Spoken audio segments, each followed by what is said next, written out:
Hello students, welcome to channel study with Ayushi. Students, आज आप study करेंगे about your lesson number 6 making of scientist के MCQs के बारे में। बट बेटा, एमसीक्यूज को स्टडी करने से पहले हम इनके अबाउट आपको एक स्टोरी सुनाते हैं। इनकी स्टोरी है रिचर्ड ए ब्राइट।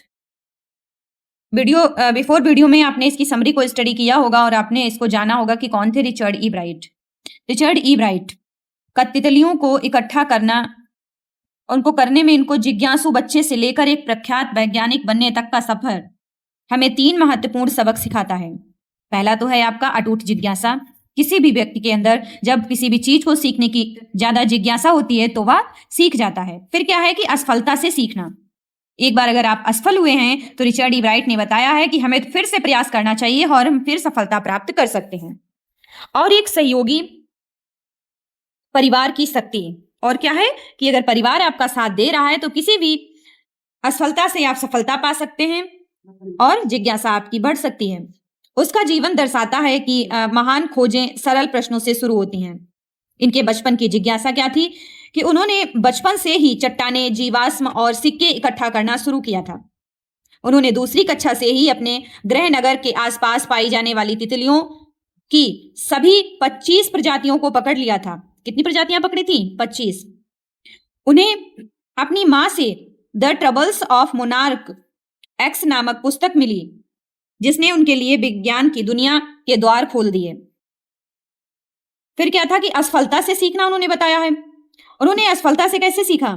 उन्होंने पहले मेढक के ऊतकों की माइक्रोस्कोप स्लाइड लेकर एक विज्ञान मेले में भाग लिया, लेकिन कुछ भी नहीं जीता। उन्हें एहसास हुआ कि एक सच्चा वैज्ञानिक प्रयोग करने के लिए वास्तविक मेहनत की आवश्यकता होती है, ना कि केवल आकर्षक प्रदर्शन की। प्रारंभिक निराशाओं को गहन वास्तविक दुनिया के प्रश्न पूछने की प्रेरणा में बदल दिया। फिर मार्गदर्शन और फिर सफलता कैसे मिली? प्रवास अनुसंधान के लिए मोनार्क तितलियों को टैग करने के लिए डॉक्टर फ्रेडरिक ए उर्कहार्ट के साथ काम किया। मोनार्क तितली के प्यूपा पर मौजूद छोटे सुनहरे धब्बों का उद्देश्य खोजा गया, जिससे यह साबित हुआ कि यह मछली के विकास के लिए आवश्यक हार्मोन का उत्पादन करता है। कोशिका डीएनए और कोशिकाएं अपने आनुवांशिक ब्लूप्रिंट को कैसे पढ़ती हैं, इस विषय पर प्रमुख कार्य में उन्नत स्तर का अध्ययन किया। रिचर्ड ए ब्राइट के प्रेरणादायक सफर और उनकी आदतों ने उनकी सफलता को कैसे आकार दिया और कैसे वो बने एक अच्छे वैज्ञानिक, ये आपने समरी में स्टडी किया था। तो ये थी 3 बातें जिनसे एक अच्छा वैज्ञानिक बना कौन? Richard E bright. कौन सी थी? बचपन में ही क्यूरियोसिटी यानी जिज्ञासा, फिर लर्निंग फ्रॉम फेल्योर असफलता से सीखना, देन आफ्टर सक्सेस सफलता और एंड गाइडलाइन और मार्गदर्शन। This was the story of the scientist Richard E Bright. इस चैप्टर के राइटर हैं Robert W Peterson. So now we will study here MCQ of this chapter. MCQ number 1 given here, who is the writer of the story a making of scientist. तो अभी आपने chapter में देखा था इनके writer के बारे में। तो कौन है इनके writer? Given here H.G. Wells, Robert W Peterson, Ruskin Bond and Guy de Maupassant. तो अभी आपने स्टडी किया था रॉबर्ट डब्ल्यू पीटरसन, जो कि राइटर थे द मेकिंग ऑफ साइंटिस्ट के। Question number 2, it was his fascinating for that opened the world of the science to him. Its correct option is here butterflies, option number B. Question number 3, in question number 3, what was he fond of in his childhood? जब बचपन में ही उसे क्या मिला था? Basketball मिली, collecting things, baseball और none of above. You have study कि जो पीटरसन थे वो क्या करते थे? कलेक्टिंग द थिंग्स, वो चीजों को इकट्ठा करते रहते थे। Question number 4, how many species of butterflies had he collected till second grade. Second grade तक उन्होंने कितनी बटरफ्लाइज की स्पीस को कलेक्ट किया था? स्टोरी में भी अभी हमने आपको बताया था। So there is 25। कितनी थी? 25। Option number D is correct. Question number 5, is the blueprint of life? Cell को ब्लूप्रिंट ऑफ लाइफ और DNA are both of these or none of these? So here correct option will be DNA. B. DNA is the blueprint for life. Question number 6. He tried to grow in the presence of butterflies. So what will be given? He tried to grow. किसके presence पर उन्होंने try किया था? So its correct option will be butterfly, caterpillar or rat or snake. So its correct option caterpillar. Option number B is the correct option. Question number 7. Question. Who did he write to get an idea for a real science experiment? A real science experiment. Who did he write? उन्होंने अपना जो credit था वो किसे दिया था? Given her his mother, his friend, or Dr. Frederick A, or Kuhart, or none of above. What will be correct option? So here correct option number C. Dr. Frederick A or Kuhart.